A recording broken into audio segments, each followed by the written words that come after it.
Jangan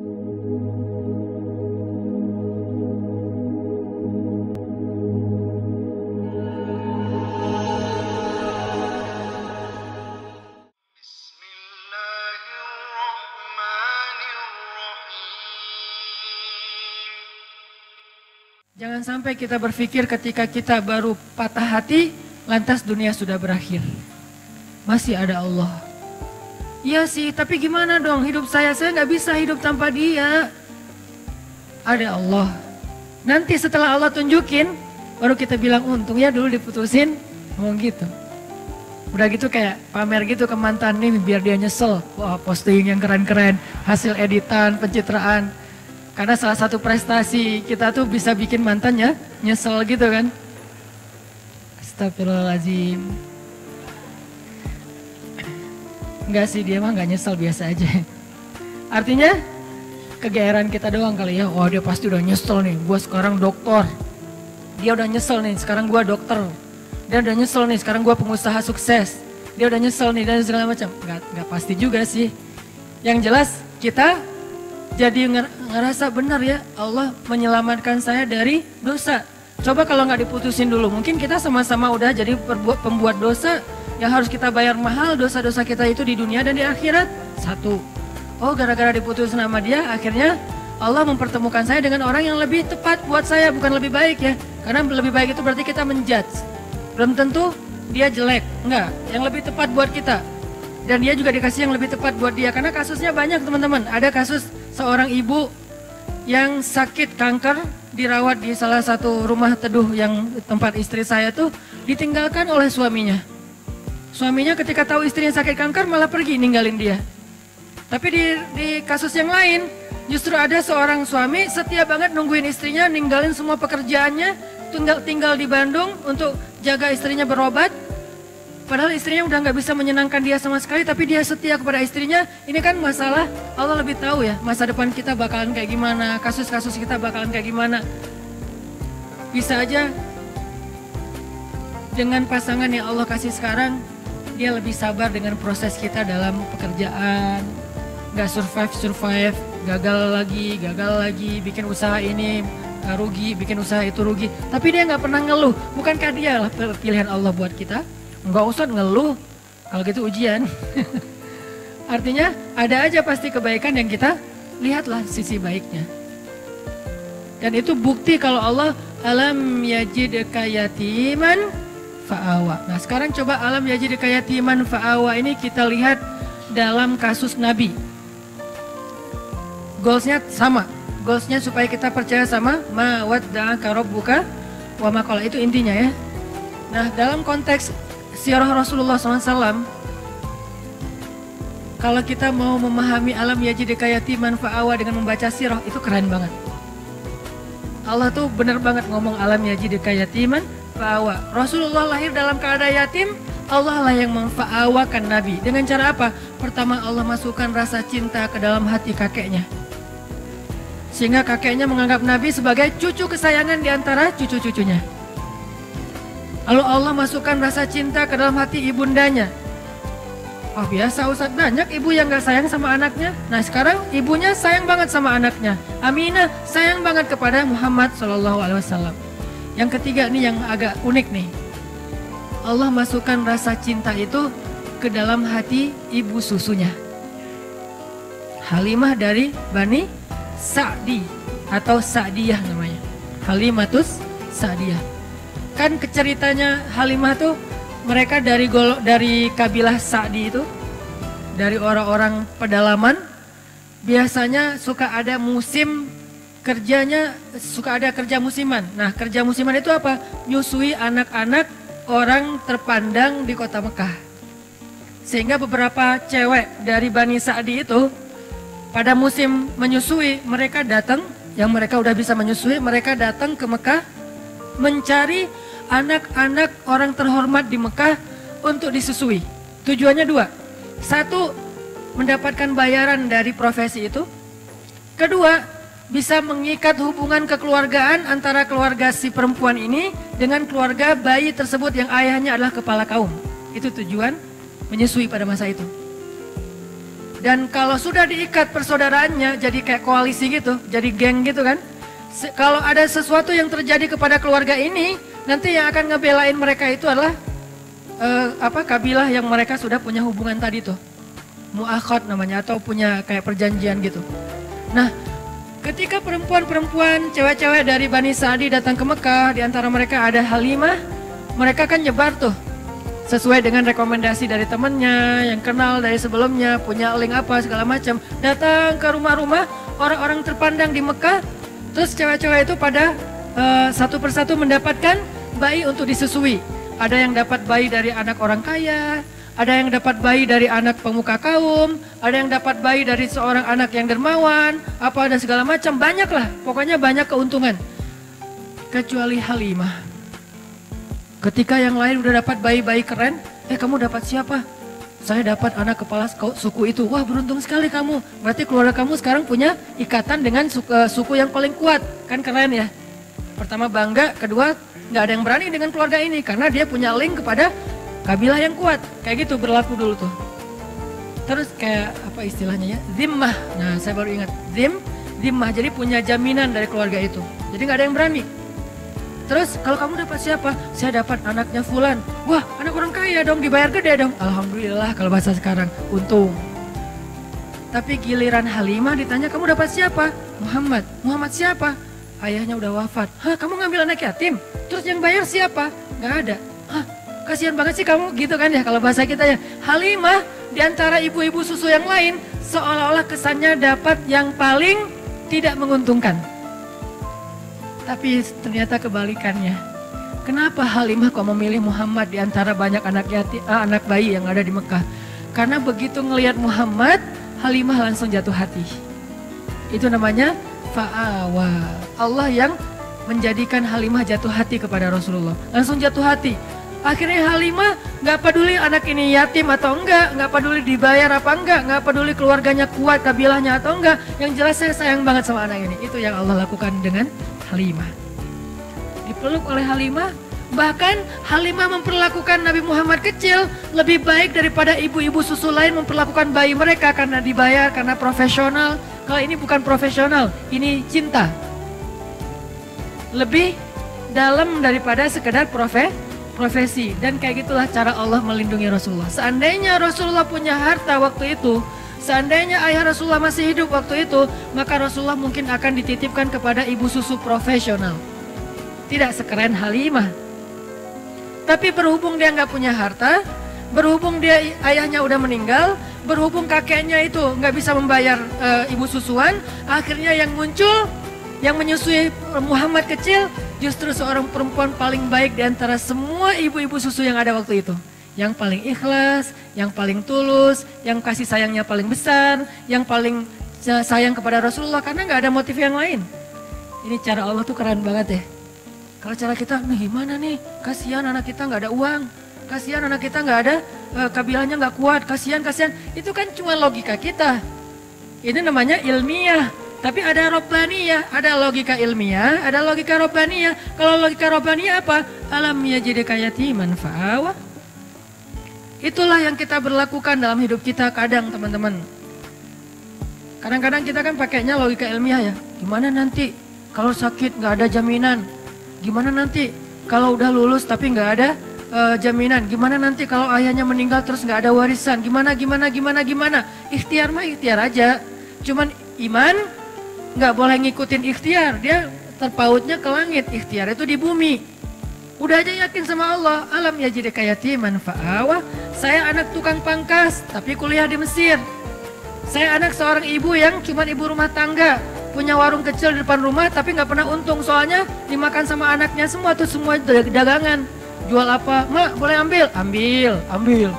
Jadi kerjaan kita tuh makanin warung mak. Jadi nggak pernah untung. Yang ada rugi. Kok bisa kuliah di Mesir? Bukankah alam yajidka yatiman fa'awa? Allah punya banyak cara. Bisa aja Allah kasih caranya dengan saya ada sedikit prestasi dalam bidang tarik suara gitu. Musabakoh maksudnya. Bidang musabakoh kayak alhamdulillah pas tampil bukan karena saya ngajinya bagus, kebenaran musabik itu mutasabik. peserta yang lain asal tampil serak wae. Yang ini serak, yang ini salah baca. Ya udah alhamdulillah menang ya. Bukan karena bacanya keren, karena yang lain lagi nggak fit. Walaupun didoain juga sih, ya Allah serak dong please. Pas ngaji, jadi agak-agak kurang ikhlas juga namanya musabaqah anak-anaknya kayak atlet gitu karena semangat ya semangat, jatuh dong jatuh, wah jatuh gitu. Jadi artinya kayak tadi lah tanding Pevi ya, Pevi Sanggu tadi teh nonton sama teman-teman. Begitu yang Jepang kan pas Sanggu yang street itu, yang pas Jepangnya main, yang keempat kan bagus semua tuh. Landingnya bagus, sempurna, skornya 8,7, tinggi-tinggi gitu. Pas yang kelima, ya Allah jatuh beneran. Wah akhirnya kita kayak bahagia gitu kan, lawannya jatuh gitu kan. Berarti Sanggu bisa naik nih, Sanggu juga jatuh. Jadi kita doa, orang Jepang juga doa. Tapi sama-sama karena mungkin bukan masalah ibadah, ya Allah yang menentukan yang terbaik. Tapi ala kulihal, overall sih keren, pride. Barakallah buat Sanggu dan Pevi streaming. Mudah-mudahan tetap semangat. Oke, balik lagi. Intermezzo. Teman-teman, jadi Allah memilihkan untuk seorang Muhammad kecil, ibu susuan terbaik justru dengan cara apa? Gak punya modal, gak punya pengaruh, akhirnya dapatlah gak punya ayah, malah dapat ibu susuan terbaik. Kalau masih ada ayahnya, kalau ada modalnya, kalau punya pengaruh, pasti yang dapat itu ibu susuan yang ada maunya. Ini cara Allah teman-teman. Alam yajidika yatiman fa'awa. Selesaikah di situ? Belum. Selesai era susuan, bahkan Allah memilih untuk Nabi itu tempat beliau tumbuh dan belajar bahasa adalah tempat kabilah yang paling baik. Karena ada beberapa ibu susuan dari kabilah yang banyak, Allah pilih untuk Rasulullah kabilah Sa'diyah. Kabilah Sa'diyah ini apa? Yang ngomong bahasa Arabnya tuh paling lekoh. Yang ngomong bahasa Arabnya paling lekoh di antara orang Arab. Yang paling ningrat gitu kalau ngomong. Saya pernah jalan sekali ke New Zealand. Belum pernah ke London sih, jadi tahu Britishnya lewat New Zealand. Kalau ke Singapura kan beberapa kali lah ya. Bukan karena banyak duit, bukan. Karena transit. Ke Singapura beberapa kali lah ya. Dengar scene English kan beda banget ya. Dengar scene English tuh kayak nggak pakai aturan, nggak pakai grammar, nggak pakai apa, nggak ada lekoh-lekohnya, apa gitu santai ngomongnya. Tapi terus ada bahasa Inggrisnya American lah, orang Amerika yang slang kayak gitu-gitu. Begitu dengan anak-anak New Zealand kecil-kecil gitu, 4 tahun, 5 tahun ngomong bahasa British, itu lekoh banget, ningrat banget, jadi kayak nonton Harry Potter gitu. Dengerin aja mereka ngomong lekoh kayak gitu, kok bisa ya lidahnya gitu ya? Ngomongnya gimana sih? Itu anak Indonesia banget loh, wajahnya etnik banget, mukanya Indonesia banget, gak bisa ditipu. Tapi pas dia ngomong, itu udah kayak dengerin Harry Potter. Lekoh banget. Ngomongnya what-nya aja tuh gimana gitu. Ngomong no-nya aja kayak dibuat-buat gitu. Tapi kalau kita jadi lucu ya, kalau mereka keren.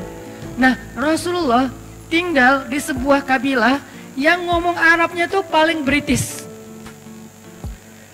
Dalam analogi kita ya. Yang ngomong Arabnya bukan sin English, bukan sin Arabic, tapi Britishnya Arabic. Yang paling lekoh, yang paling ningrat, yang diksinya itu yang paling tinggi, sehingga Nabi tumbuh dengan bahasa yang seperti itu di Bani Sa'diyah. Ini skenario dari Allah. Wa wajadaka alam yajidaka yatiman fa'awa. Kalau sekolah kayak gitu mahal. Sekolah Arabic yang British banget mahal tuh. Dan yang sanggup sekolah kayak gitu hanya orang-orang kaya. Rasulullah, Allah punya cara sendiri. Allah tuh luar biasa, luar biasa. Gak ada duit, gak masalah kata Allah. Nanti aku undang aja hambaku yang paling tulus, yang dia bisa ngajarin hambaku ini bahasa Arab yang paling British. Arab yang paling British, ini jangan di-cut ya, jadi salah paham. Arab British apa maksudnya Ustaz? Maksudnya elegan gitu. Maksudnya elegan, lekoh, ningrat, diksinya keren. Nah setelah Nabi lekoh bahasa Arabnya, era pendidikan bahasanya udah selesai. Kan yang paling bagus bahasa itu dari kecil ya. Karena anak kecil cepat menyerap bahasa, baru nanti dia kayak anak saya orang Aceh, istri orang Jawa, tinggal di Bandung. Tapi kalau ngomong bahasa di rumah dia yang paling nyunda. Karena teman-temannya anak anak-anak Bandung gitu. Jadi kalau dia ngomong Aisyah, Maryam tuh kalau ngomong sama saya malah kadang-kadang sering nanyanya ke Aisyah, Aisyah ini artinya apa sih? Aisyah ngajarin, kenapa? Karena dia tumbuhnya di Bandung. Kalau dia tumbuhnya di Aceh, dia bakalan bahasa Aceh. Kalau dia tumbuhnya di Surabaya, dia bakalan bahasa Surabaya. Nah, masing-masing dikasih lingkungannya. Nah, Rasul tumbuhnya di Bani Sa'di, bahasanya paling bagus. Udah selesai? Belum. Nanti ada era lagi kedua setelah masanya Abdul Muthalib, Aminah, Halimah, nanti ada era kedua. Awalnya dinaungi atau dipelihara oleh pamannya Abu Thalib. Ini era periode kedua. Dan ini juga luar biasa. Abu Thalib punya banyak anak, tapi yang paling disayang justru ponakannya. Punya banyak anak, tapi yang paling disayang justru ponakannya. Kemana-mana pergi pasti yang dibonceng ponakannya. Muhammad ikut paman, ikut boncengan, memotoran gitu. Motornya keledai, onta, kuda. Memotoran aja keliling Mekah, ke Suriah dulu namanya Damaskus, kemudian ke Yaman. Yang dibawa memotoran sama Abu Thalib touring kemana-mana itu siapa? Ponakannya, bukan anaknya justru. Kenapa bisa kayak gitu? Allah masukkan cinta ke dalam hati Abu Thalib sehingga di antara semua keluarganya yang paling disayang justru bukan anaknya tapi ponakannya. Allah yang bikin kayak gitu.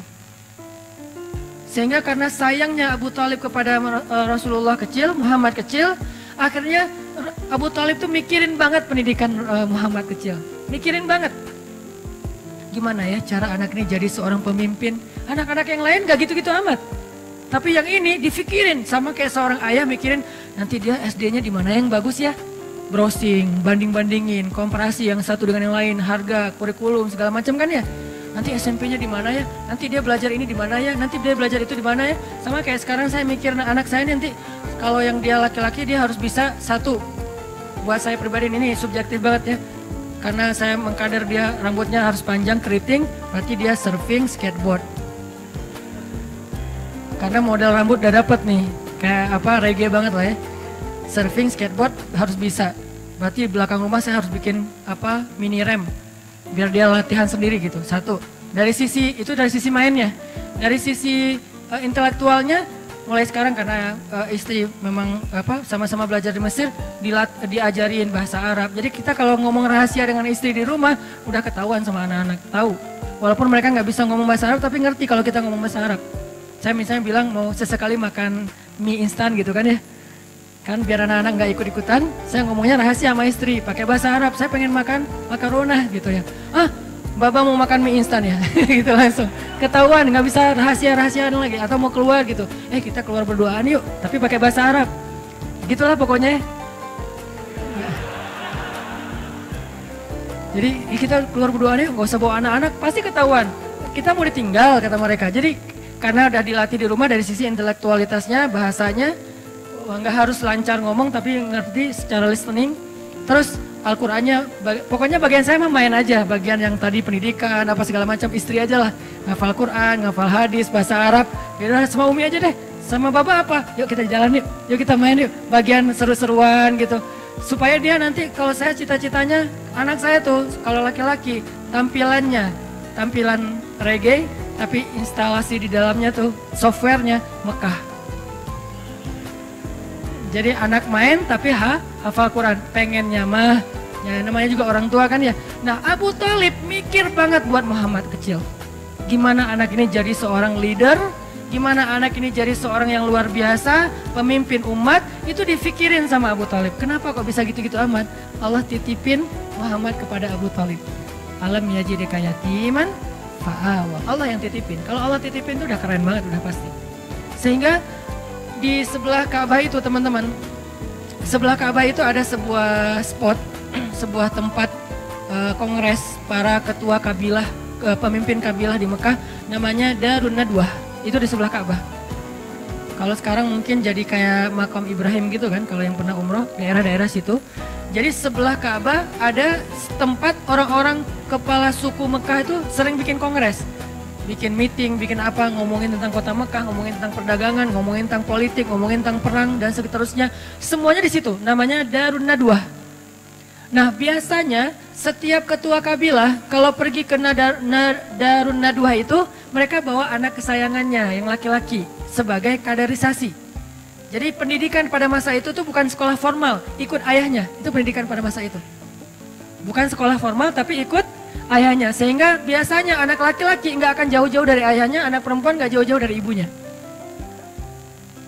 Sehingga Nabi SAW ternyata selalu dipilih oleh Abu Thalib di antara anak-anaknya untuk ikut Abu Thalib ke Darun Nadwa. Yang lain milih anak laki-lakinya, Abu Thalib milih ponakannya. Coba, ngapain dipilih ikut dalam Darun Nadwa? Nanti di Darun Nadwa dia duduk di sebelah Abu Thalib.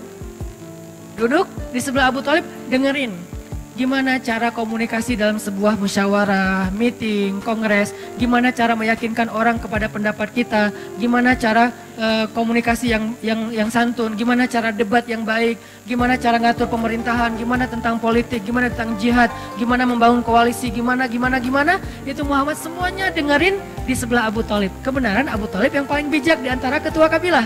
Jadi dia kayak belajar langsung ke legend-legendnya gitu. Belajar langsung ke legend-legendnya. Di situ nanti ada Abu Jahal, walaupun belum musuhan ya.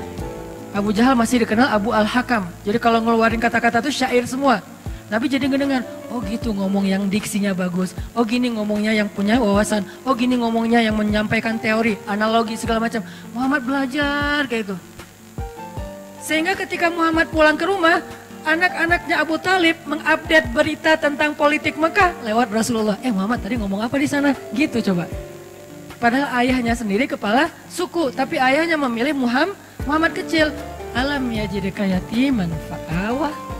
Allah itu udah sebaik-baik pembuat rencana lah rupanya. Ini harusnya menjadikan kita makin belief, makin yakin sama Allah. Kalau diserahin urusan kita ke Allah itu emang dahsyat. Ketimbang kita bikin sendiri, kita nggak apa-apa merencanakan hidup sendiri, merencanakan masa depan sendiri, nggak apa-apa. Tapi tetap serahin ke Allah urusan apa? Urusan jalannya. Jangan sampai kita melenceng. Karena begitu kita melenceng dan menganggap melenceng itu lebih menguntungin kita, berarti Allah udah nggak terlibat dalam hidup kita. Dan kalau Allah udah nggak terlibat, mentok nanti ujung-ujungnya. Kalau kita ngikutin jalan Allah yang lurus, walaupun menurut logika ilmiah kayak nggak jelas gitu, ikutin aja. Karena emang jalan Allah itu unik. Sering banyak surprise gitu kan ya, sama kayak Rasulullah, kok gitu sih harus yatim dulu, kan nggak tahu nih alasannya, pas tahu, oh iya ya, ternyata dengan yatim justru dapat Halimah, kok gitu sih yatim, dengan yatim justru dapat Abu Thalib, dan seterusnya. Ini era Abu Thalib, ada 3, nanti ada era yang ketiga, Khadijah. Inilah era paling romantis, paling manis dalam hidup Nabi, era Khadijah. Buat yang belum dapat Khadijah, baca ayat itu. Alam yajidka yatiman. Yatim dalam konteks kita, jomblo. Sendiri kan? Fa'awa, ya Allah, saya yatim. Kasih saya naungan. Siapa naungannya? Khadijah, ya Allah. Sampai pertemukan saya dengan sosok Khadijah dan Aisyah. Ini udah keren banget nih. Khadijah yang sangat luas kasih sayangnya, yang bijaksana, yang matang. Aisyah yang seru. Faroha, maroha. Itu kata ulama tentang Aisyah. Faroha, maroha. Apa Ustaz arti faroha, maroha? Seru. Kalau biasanya saya nggak pakai teks Arab, sekarang saya pakai biar jelas. Artinya saya punya referensi ya. Walaupun gini-gini, LCJ. Kata Ustaz Abdul Somad, at-takabur lil mutakabir sedekah. Sombong kepada orang yang sombong, sedekah. Sombong sekali-kali. Kata ulama, Aisyah itu farohah, marohah. Artinya apa? Seru, asik, gak garing, gak ada habisnya. Pokoknya Nabi kalau udah dekat Aisyah, happy pasti. Duduk di sebelah Aisyah, ketawa Nabi sampai kelihatan gerahamnya. Berarti kan happy banget kan? Jarang ada sahabat yang berhasil bikin Nabi ketawa sampai kelihatan geraham loh. Kecuali Aisyah. Dan kata Nabi, Aisyah itu seperti garam. Artinya makanan, mau bumbunya seabrek-abrek, gak ada garam, tetap aja ada yang kurang. Nabi mau jalan sama siapa aja, ada Abu Bakar, ada Umar, ada Utsman, ada Ali, ada seabrek sahabat. Kalau nggak ada Aisyah, aduh kangen sama Aisyah gitu. Sama kayak kita lagi meeting sama teman-teman, lagi ngumpul sama teman-teman, tiba-tiba sambil meeting sambil japrian, yang garing nih nggak ada kamu. Itu tuh Aisyah banget loh. Jadi Allah memelihara Rasulullah SAW itu era yang ketiganya siapa? Era Khadijah, masanya Khadijah. Apa salah satu ayat tentang fa'awanya Rasul di masa Khadijah? Ketika Nabi dalam keadaan pulang takut, dathiruni, selimuti aku, maka Khadijah langsung menyelimuti Rasulullah. Bukan ditaruh selimut terus pergi, itu mah enggak Khadijah. Ini buat cewek-cewek di luar, kalau kalian pengen jadi Khadijah atau calon Khadijah, jangan cuma ngasih selimut terus pergi nonton, update status sendiri di luar kayak gitu. Enggak, Khadijah itu menyelimuti Rasulullah dengan selimut dan juga dengan tubuhnya, dipeluk Rasulullah. Sehingga dikatakan oleh ulama, Khadijah adalah salah satu perempuan yang di dalam pelukannya lah Nabi mendapatkan wahyu. Salah satu perempuan selain Aisyah yang di dalam pelukannya Nabi mendapatkan wahyu. Wahyunya mana? Ya ayyuhal muddathir. Itu Khadijah lagi meluk Rasul. Pelukan Khadijah sakinah buat Rasulullah SAW. Makanya saya sering bilang sakinah itu cuma ada 2 tempat. Duduk dalam majelis ilmu dan dipeluk oleh istri yang halal. Pacar halal maksudnya. Istri udah pasti halal mah ya. Pacar halal. Kalau nggak ada pacar halal, duduk dalam majelis ilmu. Kalau dua-duanya enggak, berarti nggak sakinah hidupnya. Kalau dua-duanya iya, wah itu mah sakinah banget. Alhamdulillah. Tenang duduk di masjid, sakinah, pulang ke rumah, sakinah. Sesekali doang turbulence. Tapi seringnya stabil. Turbulence biasa lah. Rasulullah juga pernah turbulence dengan Aisyah. Ketika Aisyah cemburu kan wajar lah ya. Tapi Khadijah memeluk Rasulullah. Itulah fa'awanya Rasul yang ketiga. Terus pulang dalam keadaan sedih karena diomongin, dibully, di-hate sama orang-orang Mekah. Pulang zammiluni. Dipeluk lagi sama Khadijah. Ya ayyuhal muzammil. 2 kali adegan dipeluk sama Khadijah dan turun wahyu dalam pelukan Khadijah.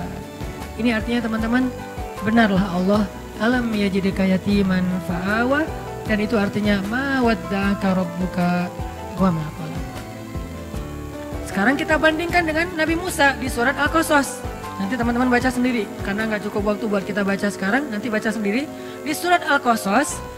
Di halaman keduanya paling atas tuh, 1 halaman, Allah mengisahkan bagaimana seorang Musa yatim, bukan yatim dalam arti nggak punya ayah ya, yatim dalam arti sendiri dihanyutkan ke sungai Nil. Kan Allah mengilhamkan kepada Ibu Musa yang tadi juga ada di surat Toha yang tadi dibacain pas sholat Isya. Nah, bagaimana ketika Allah menyuruh Ibu Musa menghanyutkan Musa ke sungai Nil sendiri? Bukan berdua dengan ibunya di dalam peti gitu. Gak tega ninggalin anak sendiri, ya udah saya peluk aja berdua yuk nak hanyut gitu. Enggak, hanyutnya sendiri. Ibunya cuma melihat dari kejauhan sampai hilang dari pandangan ibunya. Tetehnya ngikutin semampunya. Kan Musa juga punya teteh ya. Tetehnya ngikutin. Mana adek. Begitu hanyut. Tujuan hanyutnya buat apa? Tujuan dihanyutkan menghindari dari Fir'aun kan itu kan ya. Niat manusia. Tapi Allah punya cara kan. Kita punya keinginan, Allah punya keinginan. Dan keinginan Allah tidak mungkin ditolak. Dihanyutkan di sungai Nil menjauh dari Firaun. Qadarullah malah masuk ke sebuah selokan sampai ke istana Firaun. Ini nih, kok gini ya caranya ya? Nah, hidup kita kadang kayak gitu teman-teman.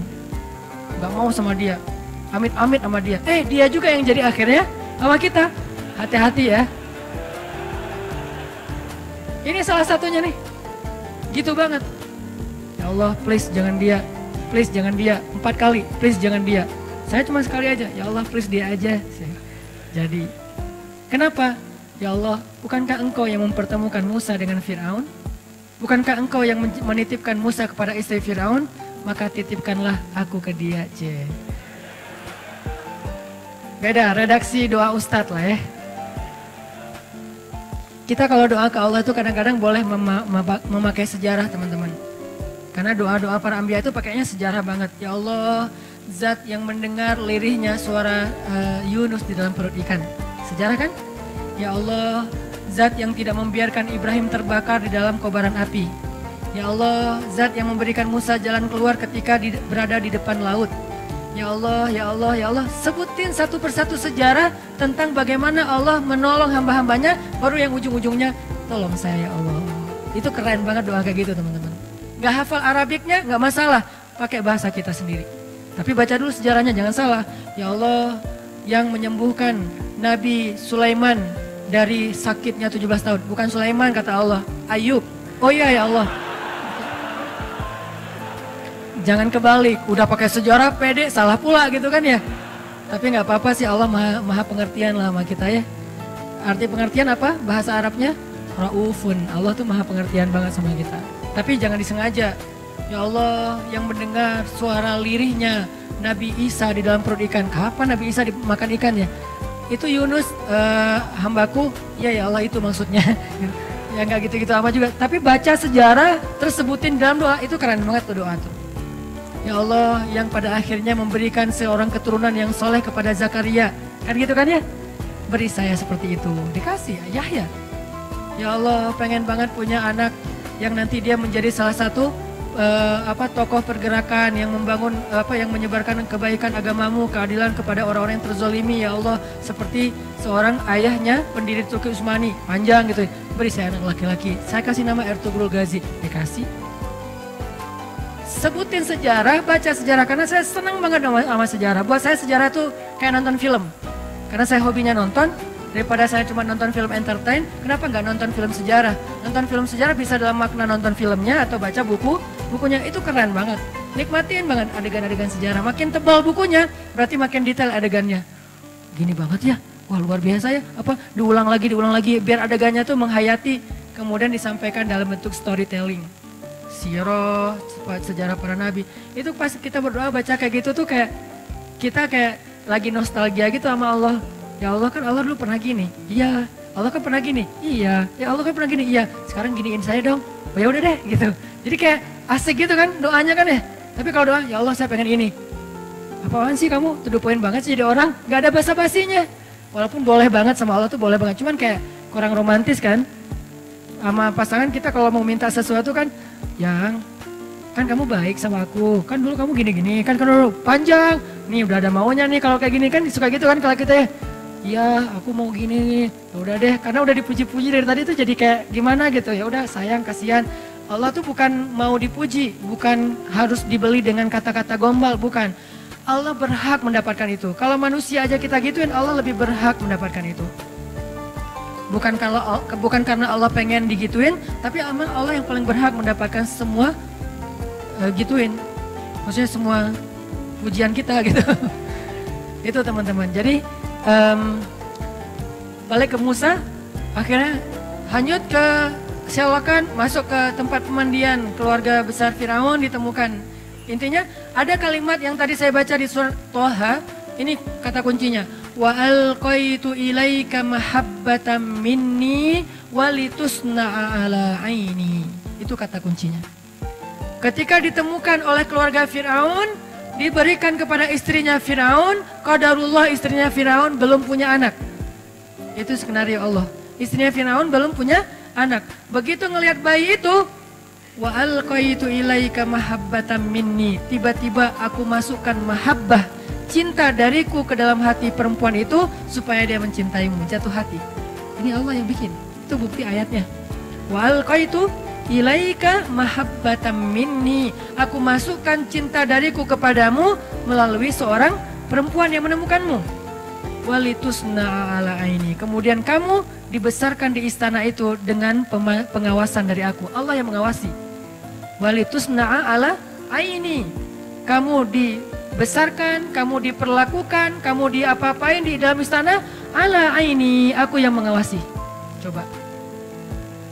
CCTV-nya langsung dari langit. Satelit. Ala aini. Ini kalimat jaminan banget loh. Walitusna ala aini. Maka minta kepada Allah, ya Allah, peliharalah saya di bawah pengawasanmu. Sebagaimana engkau memelihara Musa di istana Fir'aun. Sejarah kan? Sehingga ketika Firaun mau menyakiti Musa, Allah yang membela. Lewat siapa? Lewat istrinya. Datang Firaun, siapa ini? Pasti bayi Bani Israel nih yang mau dihanyutkan supaya nggak dibunuh. Nggak tahu, nemu, kata istrinya. Ya udah aku bunuh aja. Jangan gitu dong. Kalau udah diyang-yangin kan susah ya sama istrinya. Istrinya cantik pula, keren lagi tuh, dan kesayangan Firaun banget. Sehingga akhirnya istri Firaun membujuk Firaun,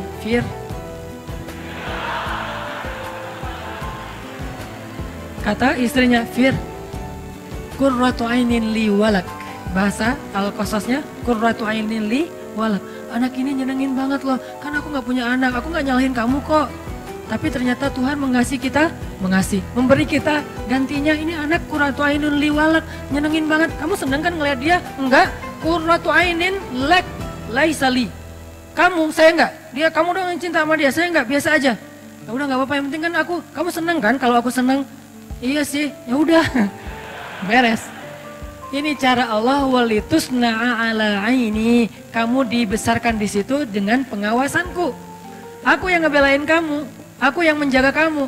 Kalau kamu mau dicelakai oleh Firaun pas hari mau disembelih hidup-hidup, akhirnya aku kasih ide kepada istrimu, istri Firaun, supaya menjaga kamu dengan cara dikasih pilihan. Pokoknya singkat cerita kayak gitulah, panjang kalau diceritain. Intinya akhirnya Musa selamat. Nanti masih ada adegan wawajadaka ailan fa'agna. Lapar kan Musa? Tiba-tiba bikin audisi menyusui. Mirip dengan Rasulullah, cuman nggak pakai audisi kalau Rasulullah. Ini mirip banget nih ceritanya. Rasulullah cari ibu susu, Musa juga nyari ibu susu. Bedanya ibu susunya Musa, ibunya sendiri. Ibu susunya Rasulullah perempuan soleha juga. Cuman beda kasus, beda model. Intinya wawajadaka ailan fa'agna. Itu teman-teman. Insya Allah ternyata baru dapat satu ayat. Alam yajidka yatiman fa'awa. Itulah tafsir teman-teman. Itulah yang kita pelajari di Mesir, di Al-Azhar. Satu ayat, itu kalau mau dibedah lebih dalam lagi mungkin banyak komparatif dengan surat-surat yang lain akan lebih panjang. Tapi intinya sih bukan mau pamer ayat, pamer wawasan, bukan. Intinya adalah harusnya semua wawasan yang kita dengar tadi membangun iman di hati kita. Liyazdadu imanan ma'a imanihim. Bertambahnya keyakinan di dalam hati kita tentang apa? Tentang Allah. Ma wadda'aka rabbuka wa ma qala. Allah tuh gak pernah ninggalin kamu, gak pernah benci sama kamu. Insyaallah next week kita akan bahas wa wajadaka dhallan fahada. Masih panjang surat Ad-Duha. Gak apa-apa ya lama-lama di surat Ad-Duha. Yang penting mendalam dan setiap ayatnya bisa jadi booster buat kita. Gak usah terburu-buru. Sehingga kita bisa jadikan Al-Quran syifa lima fis sudur, obat hati kita, rahmatan, menjadi kebaikan buat kita insya Allah.